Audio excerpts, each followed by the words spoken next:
James Palmer on the Browns and their second pick. This from Bleacher Report Gridiron.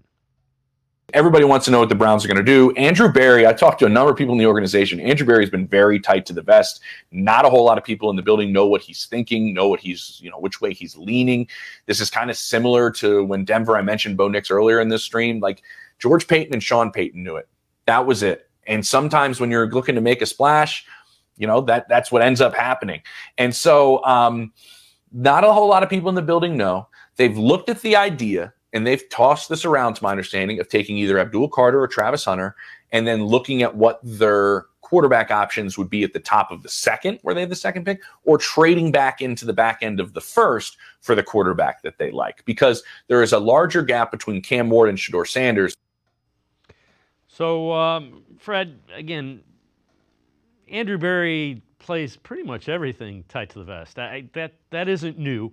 The question is the gap between Cam Ward and Shedeur Sanders, and then Shedeur Sanders and the rest of the quarterback class in Andrew Berry's mind.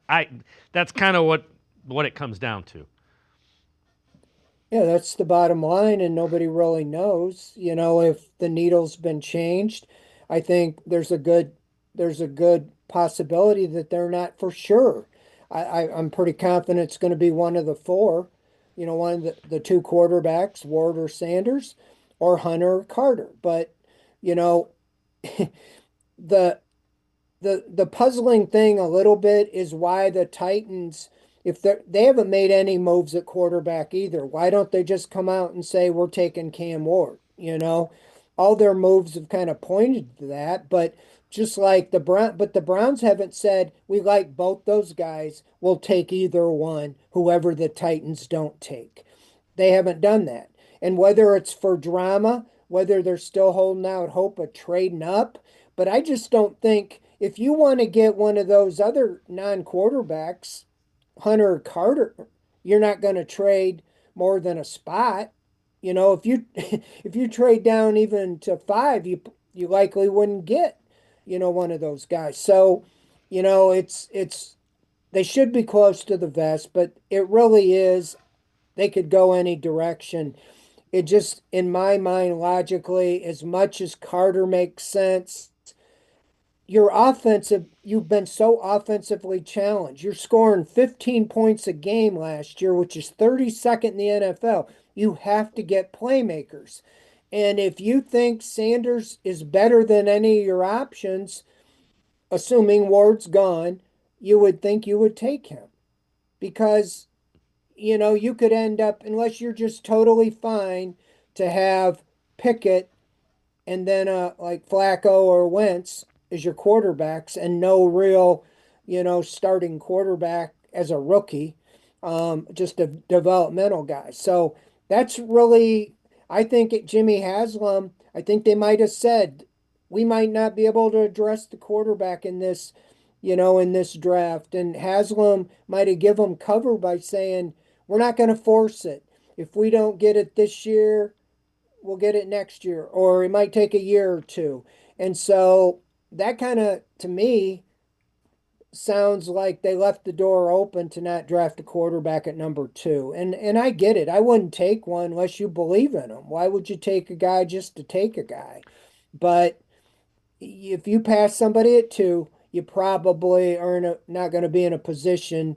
You're out. It's out of your control now. If you really do like another player, you don't know if you're going to get him or not. You can't say, oh, at 33, we're going to take Jalen Milroe, or we're going to take Jackson Dart or Shuck or whoever, because they might not be there. And the only thing you control is number 2 right now.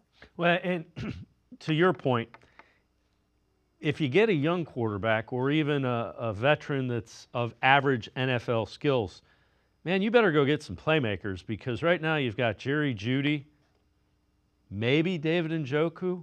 You're talking about a guy that is not, at quarterback, at least this year, is not going to raise the level of your skill position guys.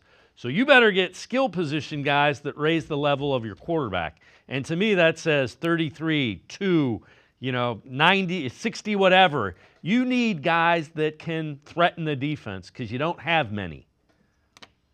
Well, and that's where, I felt like they needed a running back or two.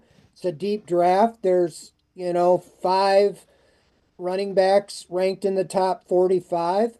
You could get two running backs, depending on what you think of Nick Chubb and his future. Wide receiver, but they haven't addressed either of those positions. And so, and you could even say with tight end, you have Njoku, but if offensive line, you added two offensive linemen and you have that group coming back intact, and if you're going back to the wide zone where they're built for, the offensive line could, even though they're a little older, could be the strength of the offense. Why wouldn't you go all in and get weapons, especially in the running game, so you can hand the ball off and not put whoever's a quarterback, whether it's a rookie or whoever, in a position to throw it 40, 50 times a game like they did last year with Deshaun Watson or Jameis Winston or whoever.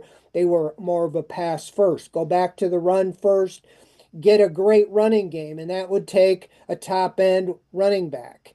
And like you said, they need another wide receiver. They need some depth. And there's a couple guys still left, but I would think they're going to address it with the draft. All right. But most of the big time guys are at the top of the draft.